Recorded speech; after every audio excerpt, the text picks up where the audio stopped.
Hello, welcome to a new edition of Espact Interview. Yeah, it's been a while, but we're finally here and we're bringing a new dispensation.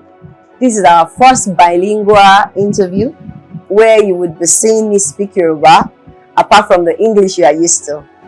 My name is Temitope Balogun and I am your host for today. Today we're going to be discussing the role Christian body plays in the nation building, which is ipa tí Kristẹni ń kó nínú ìtẹ̀síwájú orílẹ̀-èdè.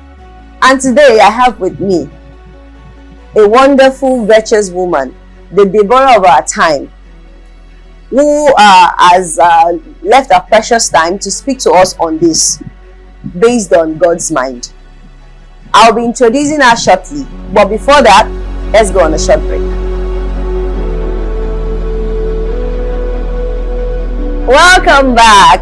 So, our special guest for this interview is Prophetess Elizabeth Olanike Korode, the presiding prophetess at Covenant of Peace and Grace Ministry, whose headquarters is at Egbeda, Lagos.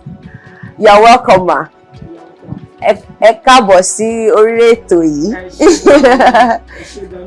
Yeah, it's good to have you here, ma. Let's just go straight to business. Tell us about yourself. Ẹ sọ fún wa nípa yín, bẹ́ ṣe bẹ̀rẹ̀, ohun tẹ́ ń ṣe. Hallelujah. Amen. Orúkọ mi ni Wòlíì Elizabeth Olanike Arinola Ayaba Samson Abiodun Korode. Wow. Mo wá láti Kwara State ní ìlú Òmùaran, Ìrẹ́pọ̀dùn local government. Wow. Wow, that's nice. So, kí ni àwọn tí kó tó di pé the presiding prophet, kí làwọn tẹ́ ń ṣe tẹ́lẹ̀? Before you became this presiding prophet of the church, what were the things you were doing? Dẹ́pẹ́ ń ṣe ẹjọ́ bá wa sọ fáwọn ará ilé. Àwọn kan tí mò ń ṣe tẹ́lẹ̀ ni pé mo jẹ́ oníṣòwò. Jẹ́ ọkọ mi ló gba iṣẹ́ ìránṣẹ́ yìí. So kó tó di pé Ọlọ́run pè sí ọ̀dọ̀. So but àjọ ń ṣe papọ̀ náà ni because wòlíì ni Samson Abiodun Korode. Wòlíì náà sì ni ìyàwó tí ó tún Ọlọ́run fún wọn. Iṣẹ́ yẹn jọ papọ̀. Bẹ́ẹ̀ni. Yo mo jó níṣòwò, ọkọ mi náà jó níṣòwò. So ó jẹ́ àwọn kan tí à ń ṣe tẹ́lẹ̀. All right, ma, ẹ ṣé gan ma. So there is àríyànjiyàn kan wà níta pé òṣèlú jẹ́ iṣẹ́ ìdọ̀tí. Ó jẹ́ iṣẹ́ tí ohun tí ò really tí ò ṣáà mọ̀.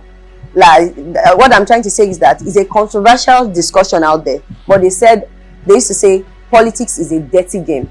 Tó pé àwọn Kristẹni tí wọn kì í fẹ́ wà nínú ẹ̀. That Christians always stay aback when it comes to politics, and we know that politics is something that it affects all of us. Kí ni opinion yín lórí ọ̀rọ̀ yìí, àti wípé kí ni ọ̀rọ̀ ẹ̀mí Ọlọ́run, like ọkàn Ọlọ́run lórí ẹ̀ gẹ́gẹ́ bí ìwé mímọ́? Ọlọ́run kò ní fi wá sílẹ̀. Àmín Jésù. Number one thing, ó ní wípé tí a bá sọ wípé iṣẹ́ òṣèlú iṣẹ́ tó dọ̀tí ni. Èmi tí mo ń sọ̀rọ̀ sí mi ò dọ̀tí. Because ẹni tó bá dọ̀tí á rí ohun tó dọ̀tí. So bí òṣèlú bá jẹ́ ìdọ̀tí, wọ́n nídìí àwọn èèyàn tí ó fọ̀ mọ́. So Christian sì wà láti lè fọ ìjọba òṣèlú láti lè fọ̀ mọ́. So a gbọ́dọ̀ sọ wípé torí pé ó dọ̀tí ká ní bẹ́ẹ̀ àtúnṣe òun la gbọ́dọ̀ máa wá pé ohun tó dọ̀tí, we need to clean it so everybody is in it. And I believe that toward our work, God will perfect everything. Amen, amen, amen. So àwọn ọmọ tó bá jẹ́ Kristẹni, like Christians that wishes to be in politics, àwọn ọmọ onígbàgbọ́, ìdílé onígbàgbọ́ tó bá sọ pé ó wù mí o láti jẹ́ pé kí n jẹ́ olóṣèlú, báwo ni wọ́n ṣe máa tọ́ tí everything ṣe máa tó máa ṣe nǹkan tí Ọlọ́run fẹ́ táwọn náà ò ní darapọ̀ mọ́ ohun tó ń pè ní ìdọ̀tí. How can they go about it that they will do it in a way that their own will stand out? They would be able to have good effect in the politics and not also become dirty like what they do say. Very simple. Tí a bá ní àwọn ọmọ tí ó ń jẹ́ Kristẹni onígbàgbọ́ wọ́n fẹ́ darapọ̀, very simple. Àwọn ọmọ yẹn wọ́n á ní ọkàn Ọlọ́run wípé ibi tí mo ń lọ yìí ó fẹ́ lọ ṣe àtúnṣe ni. So wọn ò ní darapọ̀. Lóòótọ́ Yorùbá máa ń sọ wípé olóòótọ́ kì í ní ẹni, yẹn ni pé olóòótọ́ kì í ní èèyàn ní ẹ̀yìn. But mo fẹ́ kí a wo inú Proverbs 10 verse 7 ó ní ìbùkún ni fún ìran olóòótọ́, ìrántí olóòótọ́, because a máa rántí olóòótọ́. Ó ní ṣùgbọ́n orúkọ ènìyàn búburú ó ní yóò rà, that is ó máa decay tí wọn ò ní rántí ẹ̀ mọ́. So tí àwọn Christian tá bá gbéra lónìí pé a ṣetán láti wọ politics, a fẹ́ lọ ṣe àtúnṣe ni, but àwọn tá máa lọ bá náà wọn gbọ́dọ̀ jẹ́ ẹni tí ọkàn Ọlọ́run wà nínú wọn. Bí àwa bá ní ọkàn Ọlọ́run, àwọn tá fẹ́ lọ bá ń kọ́ tí wọn ò fi ní corrupt everything, because tí wọ́n bá débẹ̀ depend lórí kan tó bá ń lẹ̀. Olóòótọ́ kan láàárín 100 people ṣe mọ̀ pé ó ṣòro láti fara. Bẹ́ẹ̀ni. Bọ́lá bẹ bó ti wù kó rí tí Kristi máa ń lékè, ẹni tó bá ní ọkàn Ọlọ́run wọn á dá a mọ̀. Kristẹni tó bá sì fẹ́ lọ bẹ̀, mo fẹ́ ká wo ìrìn àjò Nehemiah. Ìrìn àjò ẹ̀ tí a bá lè gbé ìrìn àjò ayé wa gẹ́gẹ́ bí ẹni tó fẹ́ ṣe politics yẹn, tí a bá wo kan tó ó ní ìtẹ́lọ́rùn ó sì ní ìbẹ̀rù Ọlọ́run. So ẹni tó bá ní ìbẹ̀rù Ọlọ́run tó sì ní ìtẹ́lọ́rùn gẹ́gẹ́ bí ìwé Timothy 6 ṣe tọ́ fún wa, ó ní ìtẹ́lọ́rùn pẹ̀lú Ọlọ́run, ó ní èrè ńlá ni. So ìtẹ́lọ́rùn ni. So ẹni tó bá ti tẹ́lọ́rùn tí ó sì ní ọkàn Ọlọ́run tó dandan kó succeed nínú ìrìn àjò yẹn. Okay, so what our mother is saying is that if you are a Christian and you want to go into politics, it is a very good thing because you are going there to change. And one person that you can use as your role model in this is Nehemiah. Let's all go and read Nehemiah's chapter in the Bible, and then we would be able to understand how best to walk through as a Christian. She's saying that it is not, though you might call it a dirty game, but what are you there for? To clean. So therefore, if you follow the path at which someone like Nehemiah follows, you would also be able to make a change. All right, let's go on a short break. We'll be right back.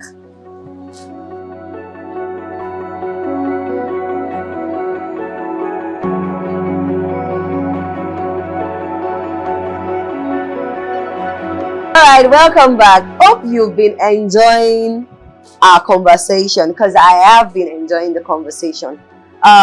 We now know that as Christian, it's not a bad thing to be in politics. So let's continue, ma. Yes. TNS Fold was founded by Saint Mose Orimolade, olùdásílẹ̀ Cherubim and Seraphim Mose Orimolade, ẹni mímọ́ Mose Orimolade. Ṣé ó ní ipa pàtàkì kan tí ohun pàtàkì kan tó ń ṣe fún ìtẹ̀síwájú orílẹ̀-èdè, that's what he did to help the building of Nigeria kó tó di pé wọ́n fi ayé sílẹ̀? Hallelujah.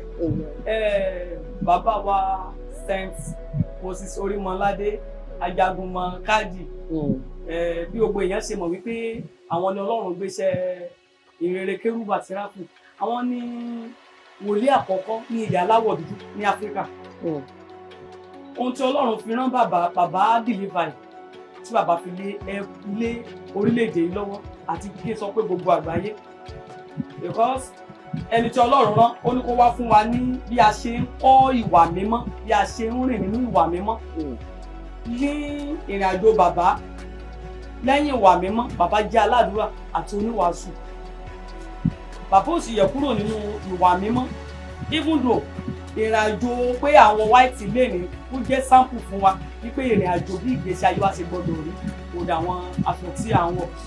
So ó ní part nínú Nigeria, not only Nigeria, worldwide, because kò síbi tí a ti rí Cherubim and Seraphim today worldwide. So impact ẹ̀ ó wà fún ìjọba láti ní ọkàn Ọlọ́run bẹ́ẹ̀ la bá ṣe fún. Okay. Eshegoma, thank you very much. So she said the founder of CNS was the first prophets in Africa. Wow, that's amazing. I'm just hearing that for the first time. And so that's a take home for me. So, and the fact that he taught us how to walk in a holy path, our government are to emulate this as well, so that they can do things that the Lord wants. Because when you do what God wants, the nation will prosper the way it should. Now, olùdásílẹ̀ church wa, Covenant of Peace and Grace. Kàtàṣe máa ń sọ, máa sọ pé CNS Interdenominational Covenant of Peace and Grace Ministries, CPGM. Olùdásílẹ̀ wa ló jẹ́ our General Overseer, Prophet Samson Abiodun Korode. Kó tó di pé wọ́n lọ sinmi nínú Olúwa, a mọ̀ wọ́n gẹ́gẹ́ bí ẹni tó jẹ́ pé tó bá ń gbàdúrà, in fact wọ́n lè gbàdúrà Nàìjíríà fún one hour. Wọ́n dẹ̀ máa ń fọkàn tán àwọn ọmọ ìjọ tó bá wà interested ní òṣèlú, wọ́n máa ń support wọn, even youth. Kí ni ohun tẹ́ lè rí sọ nípa pé ọkàn wọn nípa ìdàgbàsókè Nàìjíríà? Ó láwọn videos kan that they are online. We have videos that are online showing how he prayed for the church, how he even made the mind of God known during some of his prayer. Ní 2019 àbí 2020, àwọn nǹkan tó máa ṣẹlẹ̀ ní 2023 náà ti ń sọ nínú àdúrà. Àwọn nǹkan yìí ṣe lè bá wa fi, ẹ mọ̀ pé ẹ̀yin ni ẹnì kejì wọn, so ẹ̀yin náà lè bá wa sọ fún wọn. Ẹ̀yin lè bá wa sọ fún wọn pé, ẹ lè sọ fún wa pé okay o, ọkàn wọn lélẹ̀, àwa lè. Lórílẹ̀-èdè ìgbóná jẹ́ kó tù wá lára. Ọlọ́run jọ jẹ́ kó tù wá lára. Láàárín àkókò sí 2023, gbogbo ìmọ̀ ọ̀pọ̀ tí wọ́n pè kékeré lórí orílẹ̀-èdè yìí Ọlọ́run, Ọlọ́run dàpọ̀. Àwọn tó nífẹ̀ẹ́ tó lè kán wọn pàdánù kankan. Ọmọ wọn ò sí bí aya wọn ò sí bí. Welcome back. So far we have learned a lot. I have personally learned a lot. I hope you have learned a lot as well. So let's continue to learn from our mother, Prophetess Elizabeth. Okay, so the founder of CNS Church, Saint Mose Orimolade Tonlashe, was there something he did particularly for the growth of Nigeria? That is olùdásílẹ̀ Nigeria, olùdásílẹ̀ Cherubim and Seraphim, ẹni mímọ́ Mose Orimolade. Ṣé ó ní ohun kan pàtó tó ń ṣe nípa ìtẹ̀síwájú Nàìjíríà? Hallelujah. Amen.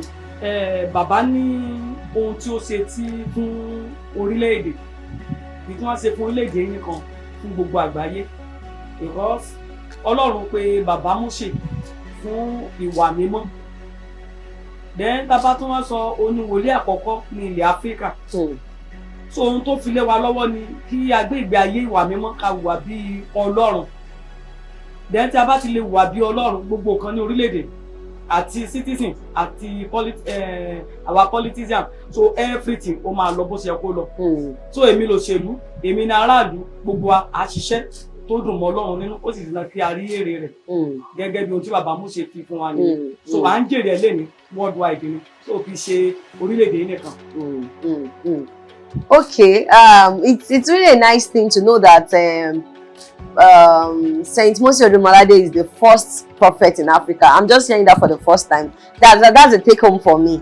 So, and she's saying that he's a preacher of holiness. If we can both be holy, the politicians, the citizens, we can work in line with God's plan. So now, ẹ jẹ́ ká sọ̀rọ̀ nípa olùdásílẹ̀ ìjọ Covenant of Peace and Grace Ministries, Prophet Samson Abiodun Korode. Kó tó di pé wọ́n sùn nínú Olúwa ní 2020. There are a lot of videos before now that has exposed how he prayed so fervently for the church ahead of 2023.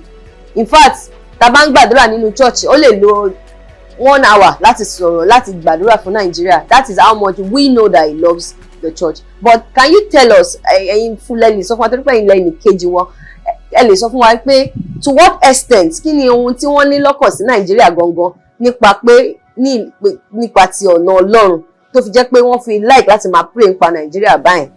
Hallelujah. Amen. Ọlọ́run á wà pẹ̀lú wa. Àmín Jésù. Ẹni ìpè ó ní Prophet Samson Abiodun Korode, èyí tí ó jẹ́ ọkọ mi. Ó ní ìgbàgbọ́ púpọ̀ ní orílẹ̀-èdè yìí, pé orílẹ̀-èdè yìí máa dára. a ní àwọn olóṣèlú nínú ìjọ wa ó sì ní àwọn ọ̀rẹ́ tó jẹ́ olóṣèlú. So bí ìrìn àjò yẹn ṣe bó ṣe rí bó ṣe le tó kò fi orílẹ̀-èdè sílẹ̀ in fact ó yẹ kó ti kúrò lórílẹ̀-èdè ti pẹ́ opportunity yẹn wà in fact ní 2019 ó yẹ kó lọ sí abroad lọ wàásù wọ́n á sọ pé abroad náà ṣe labroad tí ó yàtọ̀ sí ti orílẹ̀-èdè because ó rí pé oyin wà ní orílẹ̀-èdè ayọ̀ wà ní orílẹ̀-èdè ìfọ̀kànbalẹ̀ wà ní orílẹ̀-èdè yìí ohun tó rí yàtọ̀ sí ohun táwọn èèyàn rí ó sì máa ń sọ fún àwọn tó wà nínú òṣèlú wípé ìgbé ayé Kristi ó ṣe pàtàkì tán bá rí yín níbẹ̀ gẹ́gẹ́ bí ọmọ Ọlọ́run ẹ change ọ̀pọ̀lọpọ̀ àwọn kan tó tún máa ń sọ fún wọn pé ìkan báyìí mo rí àkíyèsí kan báyìí please ẹ bá a ṣe adjustment nínú àwọn tó súnmọ́ wòlíì tán wà ní ẹ̀ta wọ́n ṣe tó wọ́n máa wá fún prayer ọlọ́sìn máa ń fi àṣírí hàn lọ́pọ̀lọpọ̀ but ìjọba jẹ́ belief lórí pé ohun tọ́nà bá ní ká gbé jáde là ń gbé jáde bí ọ̀rọ̀ ìbò ṣe rí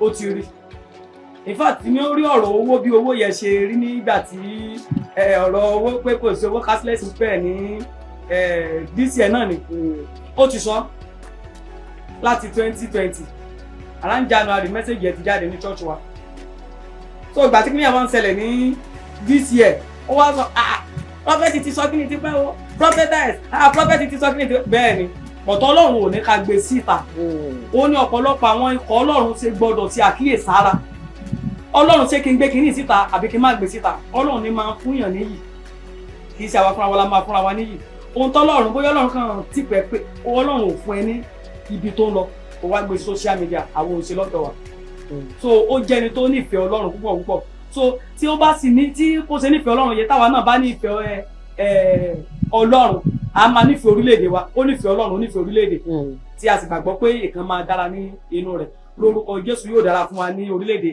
lórí àdúrà pé ó máa ń gbàdúrà ó lè lo 4 hours because ó gbàgbọ́ wípé ìrọ̀rùn igi onírọ̀rùn ẹyẹ do you understand it ìrọ̀rùn igi onírọ̀rùn ẹyẹ bí ẹyẹ bá wà lórí igi yẹn ni pé ẹyẹ ó wà comfortable lórí ẹ so ó bìlífù pé bí orílẹ̀-èdè bá dára ayé ọmọ máa dára yóò náà máa dára so ohun tí mo ní sọ ní ìrìn àjò àwọn tó ń bọ̀ lẹ́yìn wa àtàwọn àtàwọn ń bẹ̀ lọ́wọ́lọ́wọ́ ni pé ìfẹ́ orílẹ̀-èdè ní number 1 fún wa ìkọsí àlàáfíà bá wà àlàáfíà wà fún wa ayọ̀ mi. ẹ ṣé gan-an ìyá wa wòlíì Samson wòlíì Elizabeth Korode so nísìnyí a ti understand wípé aláwọn wòlíì kan ẹ mọ̀ pé àti ìtawà mọ̀ làwọn a mọ̀ pé àwọn wòlíì kan wà tẹ́ pé wọ́n tiẹ̀ fara wọn hàn gan tó yẹ pé wọ́n dẹ̀ ń gbàdúrà fún orílẹ̀-èdè tó yẹ pé ní tòótọ́ wọ́n nífẹ̀ẹ́ orílẹ̀-èdè lọ́kàn ṣé ẹ máa sọ pé ẹ máa advice ìjọba wípé kí wọ́n ní bíi ọ́fíìsì fún wòlíì nínú ìjọba ẹ mọ̀ yes there is office of first lady there is office of president there is office of vice president pé kí ọ́fíìsì wà fún àwọn tó jẹ́ òjíṣẹ́ Ọlọ́run tọkàn máa gbàdúrà fún orílẹ̀-èdè lásán pé should there be an office crafted aside that because we want to work with God and we want his mind we want to prosper as a nation ká ní pé ọ́fíìsì kan wà pé àwọn tó ń jẹ́ àwọn ènìyàn Ọlọ́run pé wọ́n wà ní inú ìjọba ṣé ẹ máa advice irú nǹkan báyẹn àbí báwo lẹ ṣe máa prefer kan ṣe. I will say capital no. Okay. I will say capital no.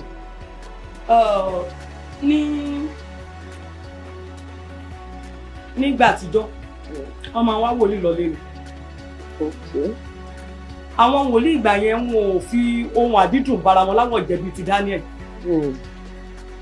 Daniel nígbà tí wọ́n kó wọn ní ìgbèkùn wọ́n fi ohun àdídùn olúlu kan ó ní rárá ó kọ̀ láti jẹ because ó mọ irú Ọlọ́run rẹ̀ Bíbélì sọ wípé àwọn tó bá mọ Ọlọ́run wọn ni wọ́n sì ṣe akin kí wòlíì wà nínú igbó wọn á wá lọ láti lọ gbọ́ ohun tí Ọlọ́run fẹ́ sọ kò síbi tí mo ti ń wá Prophet Samson Abiodun Korode kò síbi tí mo ti ń wá nínú kọ́nà àbí tó wà wọ́n ń wá the sin nígbà tí prophet lọ tán wọ́n ti pè mí yẹn ni pé Ọlọ́run rẹ̀ Ọlọ́run ń fi ọkàn ẹ̀ hàn án so àwọn yẹn sì believe àwọn tá à ń sọ àwọn náà believe fún àwọn wòlíì but wòlíì ò pọ̀ pastor ò pọ̀ deacon ò pọ̀ evangelist ò pọ̀ mọ́ àti jẹ àdídùn téèyàn bá sì ti jẹ àdídùn ẹnu wọn ò ní tọrọ olófà nínú tabawo Shadrach Meshach Abednego àti Daniel orúkọ Daniel ló padà lékè olè mi títa ló ṣe balẹ̀ wọ́n jọ kó wọn nígbèkùn ni why Daniel tó jẹ́ pé orúkọ ìlú wa tayọ nínú ìrìn àjò yìí torí pé kò gbà láti jẹun àdídùn so mi ò ní ọwọ́ sí pé kí wọ́n ní ọ́fíìsì fún àwọn ikọ̀ Ọlọ́run wípé láti no wọ́n á wá àwọn wòlíì lọ wòlíì ní tòótọ́ ní ìwé Jeremiah 6:16 tó fún wa wípé kí a béèrè ojú ọ̀nà ìgbàanì kí a wo ọ̀nà tí ó dára tí àwọn bàbá yẹn rìn kí a rìn níbẹ̀ tí a bá lè padà wá ikọ̀ Ọlọ́run tá a bá lè padà síbẹ̀ àwọn èèyàn ló máa wá wọn wá kì í sàkó máa wá wọn lọ kí a sì ṣọ́ra fún ìjẹkújẹ. ọ̀rọ̀ ni ẹ o ọ̀rọ̀ ni ẹ o. All right, our mother said that she would not advise that there should be an office created for the prophetess and the prophets in the government. But it is very important to take advice from them. So it will be fine if we go and visit them wherever they are, just like how people come to visit Professor Korode when he was with us. So basically, it is a capital no for her. And on that note, I would like to go on a short break. We'll be right back.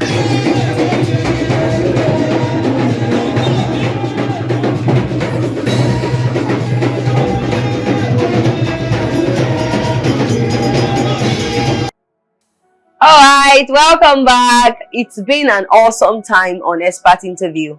And like I said, this is our first bilingual interview. I hope you are enjoying my Yoruba. And if it's the next one, if you need me to speak Igbo, no problem. I'm here for you. Alright, so let's continue on this particular interview with our mother, Prophet Elizabeth Korode. She's still here with us, teaching us about nation building through God. Alright, ma. I would like you to advise our rulers in Nigeria as regards how they can work with God to build a prosperous country and also for continuous growth. Meaning pé àwọn adarí wa lórílẹ̀-èdè báwo ni wọ́n ṣe lè ní ìbáṣepọ̀ pẹ̀lú Ọlọ́run tó jẹ́ pé a lè máa jẹ́ kí gbogbo ohun tó bá ń ṣe kó máa tẹ̀síwájú because they have a lot of ideas and strategies. Ṣùgbọ́n èèyàn nílò Ọlọ́run nínú gbogbo nǹkan tí Bíbélì jẹ́ ká mọ̀ nìyẹn.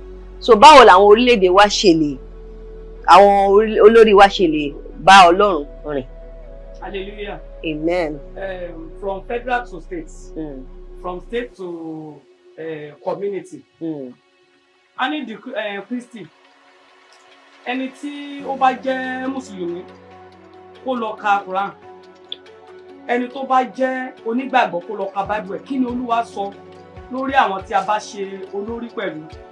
Ọlọ́run tó jẹ́ lórí wa kó lọ́lọ́run ṣe wa. Ọlọ́run fi ẹ̀ṣẹ̀ bí wa bí a ṣe ń dẹ́ṣẹ̀. Ọlọ́run máa ń dáríjì wa. So àwọn tó bá jẹ́ olórí náà gbọ́dọ̀ mọ bí wọ́n ṣe máa ṣe àwọn tí wọ́n wà ní ìsàlẹ̀ tó ń jẹ́ olórí lé lórí. Mo bẹ̀ láti federal gbọ́dọ̀ mọ ohun tó ń ṣẹlẹ̀ ní state. Kí state mọ̀ kan tó ń ṣẹlẹ̀ ní community. But kò ṣeé ṣe bẹ́ẹ̀ ju pé kọ́kọ́ lọ ka pé kí ni Bíbélì sọ lórí àwọn ènìyàn, kí ni Kùránì sọ lórí àwọn ènìyàn tí a ṣe lórí pẹ̀lú ẹ̀. So tí unrighteousness bá pàdé unrighteousness, ẹ mọ̀ pé èèkàn máa dàrú. So tán bá jẹ́ olódodo, tí àwọn aráàlú náà jẹ́ olódodo, ìkan wà iṣẹ́ wọn gan yọ. Àwọn èèyàn gan ló máa sọ pé wọ́n ṣiṣẹ́, àwọn kọ́ ló máa sọ wípé àwọn ṣiṣẹ́. Mo believe nínú ẹ̀. Máa sábà sọ fún àwọn èèyàn mi pé ìwọ kọ́ ni wàá sọ fún mi pé I'm born again Christian. Ìṣe ẹ, ìwà ẹ ló máa fi hàn. So ìṣe láti federal ló máa farahàn dé state, tí state ló máa farahàn dé community. So tó bá ti lè bẹ̀rẹ̀ orílẹ̀-èdè máa padà bọ̀ sí ipò because gbogbo àwọn tí wà ní community ní ìsìnkú mọ̀kan tó ṣẹlẹ̀ sí neighbor wọn, àwọn tó ṣẹlẹ̀ ní state, àwọn community wọn mọ̀ tó ṣẹlẹ̀ níbẹ̀, state wọn mọ̀kan tó ṣẹlẹ̀ ní federal. So tí kan bá sì ti lè rí bẹ́ẹ̀ kò síbi kan ṣe fẹ́ jọra wọn. So a gbọ́dọ̀ fi ọwọ́ sowọ́pọ̀ pẹ̀lú ìfẹ́ ni aráàlú fi gbé wọn síbẹ̀. Kán lo ìfẹ́ yẹn padà fún àwọn ará ìlú kí gbogbo kan. So àwọn aráàlú ló máa sọ wípé àwọn ṣe dáadáa o. Àwọn kọ́ ni wọ́n máa gbéra wọn sínú newspaper pé àwọn ṣe bẹ́ẹ̀, àwọn ṣe lè. wọ́n mọ dáadáa wọ́n mọ òtítọ́ kí wọ́n gbìyànjú láti ṣe tí wọ́n bá gbìyànjú láti ṣe aráàlú náà ti fi ó náà ní agbára láti fi òtítọ́ hàn fún wọn kán wo orílẹ̀-èdè orílẹ̀-èdè ṣe rí ebi ń pa aráàlú gan o ìyẹn wà gan wọ́n mọ̀ pé kan ṣẹlẹ̀. wọ́n mọ̀ because fídíò tí bàbá wa Tinubu tiẹ̀ ṣe wọ́n sọ pé ká paradà díẹ̀ pé ọjọ́ ọ̀la náà máa da. ọjọ́ wo la fẹ́ enjoy that àwọn oní business ààrẹ lè jẹ mọ́ ọjà tabala lẹ́ni a máa tó fowó kun lọ́la ni so bàbá ṣe ń gbìyànjú pé ká ṣe dáadáa fún ara wa kò tó tá máa jẹ tá à ní jẹ tán ìtẹ́lọ́rùn ní gbogbo ẹ̀ wọ́n bá kó gbogbo ẹ̀ sí lélẹ̀ ní ọjọ́ kan bọ̀ wọ́n á fi gbogbo ẹ̀ kalẹ̀ wọ́n mọ ọmọ tó máa ṣe dáadáa wọ́n mọ ọmọ tó máa lù tà so àwọn aráàlú tó máa ṣe é wọ́n máa kí orúkọ wọn olójẹ́ ló bible passage yẹn first Proverbs 10:7 wípé ìbùkún ni fún olóòótọ́ ènìyàn orúkọ olóòótọ́ èèyàn kì í parẹ́ wọ́n bá kú gan orúkọ yẹn sì máa rẹ̀ ìfún wọn ṣe dáadáa ìrọ́ba tó ṣe dáadáa orúkọ ò ní parẹ́ èyí tó sì tún ṣe kí àtọ̀ orúkọ tiwọn náà ní ìlú parẹ́. ẹ ṣé gan àmì Jésù ẹ ṣé gan mà àwọn ọ̀dọ́ the youth of this nation nílé àti ní òkè òkun ẹ̀mọ̀ pa tí ń pọ̀ lókè òkun báyìí torí pé àwọn èèyàn ń jápa ni kí ni advice yín fún wọn àwọn youths both in Nigeria and abroad? What's your advice to them? ọ̀rọ̀ àwọn ọ̀dọ́ le púpọ̀ nínú ìwé àwọn ọba nígbà tí ọba kan kú àwọn ìjòyè wá lọ bá ọmọ tó jẹ́ ọ̀dọ́ wọ́n wá ń bẹ̀ wípé dákun nígbà tí bàbá ẹ wà láyé pankẹ́rẹ́ ló mọ̀ fi ń nà wá dákun nígbà tí bàbá ẹ kú tán yìí ìjọba ti wà lọ́wọ́ ẹ̀ ṣe wá dáadáa so àwọn ọ̀dọ́ wá parapọ̀ ó wá kó àwọn ọ̀rẹ́ ẹ̀ wọ́n jọ ń sọ̀rọ̀ pé nǹkan báyìí làwọn ìjòyè sọ fún mi so àwọn ọ̀rẹ́ ẹ̀ tó jẹ́ the same age lọ sọ fún àwọn ìjòyè wípé ṣebí pàṣán ni dáàdì mi fi nà yín akéèké lèmi máa fi nà yín ẹni kó tó ju ẹgbàá lọ ni màá fi nà wọ́n yàrá tán so àwọn ọ̀dọ́ kàn mọ ibi tó ti máa lọ gbọ́ ìmọ̀ràn advice tó bá ti yà kúrò ní ìlànà ti Ọlọ́run ká má gbọ́ à ń jápa à ń já lọ à ń jábọ̀ à ń padà bọ̀ wálé ìkọ́sọ̀ orílẹ̀-èdè sì máa dára kán tún orílẹ̀-èdè ṣe so àwa tá a jọ́ ọ̀dọ̀ wa la máa tún ṣe ṣùgbọ́n ká dúró nínú òtítọ́ tá a bá ti lè jẹ́ olóòtítọ́ àti olóòdodo ó máa dára fún wa a sì máa rí tiwa sí ní orílẹ̀-èdè so gbogbo àwọn tó wà náà kọ́ ló ṣoríire náà èèyàn kan sẹ́ndì fídíò kan sí mi mo rí àwọn èèyàn tán ti jápa tán lọ sún inú òtútù wọn ò rí bí wọ̀ wọn ò rí bí wọ̀ rárá ó wà lórí fóònù mi ok ilé bí ẹ̀fílẹ̀ sílẹ̀ kalẹ̀ bí ọ̀tà àdúrà ní kí àwa ọ̀dọ́ ká máa gbà fún léde wípé kí Ọlọ́run kó tún ṣe kó tún ìpìlẹ̀ ṣe ìpìlẹ̀ ló ti wọ́ tí Ọlọ́run sì lágbára láti gbọ́ ohùn wa ó ní képe mi ó lè ní ó sì fi ohun alágbára wọ̀nyí kẹ́yìn kò tí mọ̀ tí Ọlọ́run ṣetán láti fi ohun alágbára àtúntò tó ṣetán láti fi àwọn ọ̀dọ́ wa so kán ní sùúrù so lórúkọ Jésù àwọn ọ̀dọ́ wa wọ́n á ṣe rere ní orílẹ̀-èdè àti gbogbo kọ́ńtì ìta bá wà wọ́n á ṣe rere ní agbára Ọlọ́run. Àmín Jésù. So she's saying to the youths, when you want to listen to an advice, please listen to only godly advices. Before you take that step of japa, is the Lord leading you to do it? Is it the right thing for you to do at this time? Or do you need to stay in this nation and just do some things and be better? Our mother is advising you that it is best that you follow the path of the Lord. Ká tó di pé a parí, ẹ jẹ́ ká ẹ ránṣẹ́ sí àwọn olú ìjọ náà, àwọn olórí ìjọ, religious leaders. Kí làwọn ohun tẹ́ máa nílò láti sọ fún wọn, tẹ́ máa fẹ́ láti sọ fún wọn nípa pé nation building náà ni, nípa ipa tán lè kó, tán ṣe lè ṣe tí gbogbo tí òfin ní da. I know there is this man that sang this song, this Sunny Ade, that said, Nàìjíríà yìí ti gbogbo wa ni, kó má gbọ́dọ̀ bàjẹ́, torí kò sí ibòmíràn tí a lè lọ, àjò lè dàbí ilé, ẹ jẹ́ ká fọwọ́pọ̀ ká fìmọ̀ ṣọ̀kan, gbé mi gbé. So ẹ bá mi bá wọn sọ̀rọ̀ lórí ọ̀rọ̀ náà. Iṣẹ́ wà ń bẹ̀. Tèmi ni Apollo, tèmi ni ti Paul. Ó wà ní àárín àwa tí a sọ nípa jẹ́ leaders. Jésù kan ṣoṣo la ní. Ṣùgbọ́n nígbà tí a bẹ̀rẹ̀ iṣẹ́ ìránṣẹ́ àwa ń yapẹ̀ a sì fẹ́ tún orílẹ̀-èdè ṣe. Ohun tí màá bẹ̀rẹ̀ wá ni wípé kí a padà sí ọ̀dọ̀ Ọlọ́run. Jeremiah 6:16 ó jẹ́ Bible fact mo like gan. Ó ní kí a béèrè èyí tí ó dára, ká rìn níbẹ̀. Tí àwọn olórí wa tí wọ́n close mọ́ orílẹ̀-èdè dáadáa kí wọ́n sọ òótọ́ fún wọn. Kó má jẹ́ pé wọ́n gbà lọ́wọ́ wọn, wọ́n á ṣe fún wọn nìkan, wọ́n á pẹ́yìn dà. Àwọn ọmọ ìjọ ń kọ́, ẹbí ń kọ́, ará ń kọ́. So tí a bá lè fìmọ̀ ṣọ̀kan pẹ̀lú àdúrà wa, ká gbàdúrà fún orílẹ̀ ọ̀pọ̀lọpọ̀ máa ń ṣe bámbám moyó. Èmi ò mọ̀ pé ebi ń pa ọmọ ẹnìkan, èmi ò mọ̀ pé ebi ń pa ọmọ ẹnìkan. Lórúkọ Jésù ebi ò ní pa wá. Àmín Jésù. So tí a bá lè jọ fìmọ̀ ṣọ̀kan, àwa náà níṣẹ́ tá a máa ṣe ní orílẹ̀-èdè tó pọ̀ gan. A máa wàásù òtítọ́, òdodo fún wọn, ìwà mímọ́, pẹ̀lú bí àṣẹ ní máa jẹ ìjẹkújẹ tó jẹ́ pé gbogbo wa ká gbé we are equal because tí a bá lè ra wa pé àjùra wa lọ gbogbo kan ó máa rọrùn fún wa. But tá bá ti rí pé àwọn olórí àwọn ni wọ́n close mọ́ pé àwọn olórí àwọn ni tv àwọn olórí ó máa dá division kalẹ̀.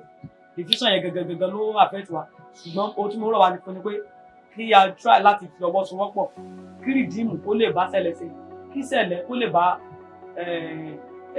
Cherubim and Seraphim ṣe, kí Cherubim and Seraphim lè bá Mountain of Fire ṣe. So tí gbogbo wa bá lè ní Ọlọ́run kan, ó ti tán àti ṣẹ́gun. Ọlọ́run ọ̀tọ̀ọ̀tọ̀ ta ní òun ló ń fa gbogbo àwọn eléyìí. Èmi l'Apollo, èmi ni ti Paul. Lórúkọ Jésù Ọlọ́run á fi mọ̀ wá ṣọ̀kan. Ibi tí unity bá wà, kò sí orúkọ àdúrà tá a máa gbé sókè tí yóò nígbà. Ohun tá a bá sì ìbìwò lórílẹ̀-èdè Ọlọ́run á wò. Ṣùgbọ́n tí disunity bá wà, ó mọ nira láti jẹ́ káàdúrà gbà ń bẹ̀. Lórúkọ Jésù àdúrà gbọ́ máa gbà ní orí. Àmín Jésù, àmín Jésù. Wow. It's been an amazing time. Ẹ ṣé gan fún ọ̀rọ̀ láti ọkàn Ọlọ́run tẹ́ bá wa sọ nípa ìdàgbàsókè orílẹ̀-èdè. The nation is something that we all love, and it's a place, it's our Jerusalem, and we want growth. So we are happy that you ẹ tàn mọ́lẹ̀ sí ọ̀nà tá fi máa gbà láti tẹ̀síwájú. Mi ò mọ̀ dóyá ẹ máa like láti àwọn tó bá fẹ́ maybe àwọn fẹ́ reach out sí dóyá ẹ máa like láti sọ fún wọn tó ṣe lè contact yín kó di pé a parí. Hallelujah. Amen. Àwọn tí wọ́n bá fẹ́ láti bá wa sọ̀rọ̀ lọ́wọ́, láti bá wa ṣe iṣẹ́ ìsìn wa, a wà ní ìlú Ẹgbẹ́dá ní Okunola Street ní ibẹ̀ la wà ní number 1 Adérọ̀gbà Adédèjì Street. Àwa ni tẹ́pàtẹ́ ti débẹ̀ ti mọ̀ pé Ọlọ́run gún wá sí ibi ní signboard o ní signboard Jésù ní signboard wa. So ibi tó Ọlọ́run gbé wa sí ibẹ̀ náà ni àdúrà wa ti ń gbà. So tó bá sì fẹ́ wá a believe lórí àdúrà tọ̀rọ̀ Ọlọ́run. So àwọn tí òbò tó bá yé ti àdúrà tàbọ̀rọ̀ Ọlọ́run òun wá, ọ̀tẹ̀ tó bá like pé òun fẹ́ raw word of God and prayer wá bá wa ṣiṣẹ́ sí. So ó jẹ́ ìdíje tí a wà àìsàn àwọn àgbà yóò gbà. A sì ní àwọn ẹ̀ka káàkiri. A ní Ifọ̀, ní Oníalé, ní Ìkòròdú branch wa wà ń bẹ̀. A ní Láfẹnwá branch wa wà ń bẹ̀. A ní outreach ní Ghana. So torí time ibi tí àwọn Bible study center wà ó wà ń bẹ̀. So àdúrà gbogbo wa yóò jẹ́ a ní Ìgàndò náà ní Ìgàndò wa ní ọ̀nà Ọbádórí ní àníbẹ̀. Orúkọ Jésù àdúrà gbogbo wa yóò jẹ́ máa ti tẹ́wọ́gbà. Ayọ̀ Ọlọ́run kò lè fi wá sílẹ̀. Àmín Jésù. Ayọ̀ ẹ ṣé gan ma. God bless you ma. Oh, how's it been so far on the show? I have learned a lot. In fact, I can't count how many things I've learned. Yes, I am a child of God. I watch the Bible and all that, but then there's a lot I've learned about nation building, which our mother, Professor Take 2, which our mother, Prophet EOA Korode, that's Elizabeth Korode, has told us about. Now, nation building is something that is very important, and the reason why we had to make it bilingual is because we are not, though our lingua franca might be English, but one of our native language is Yoruba, and she is a Yoruba. So for those who do not understand Yoruba, you would see some subtitle which you can follow, and for those who understand, we would like to get your feedbacks on this particular interview, and then your own mind about nation building as well. Thank you very much for this time that you have spent to watch us. We are very happy to be here again, and watch out for the next edition of Espact Interview. Till then, bye.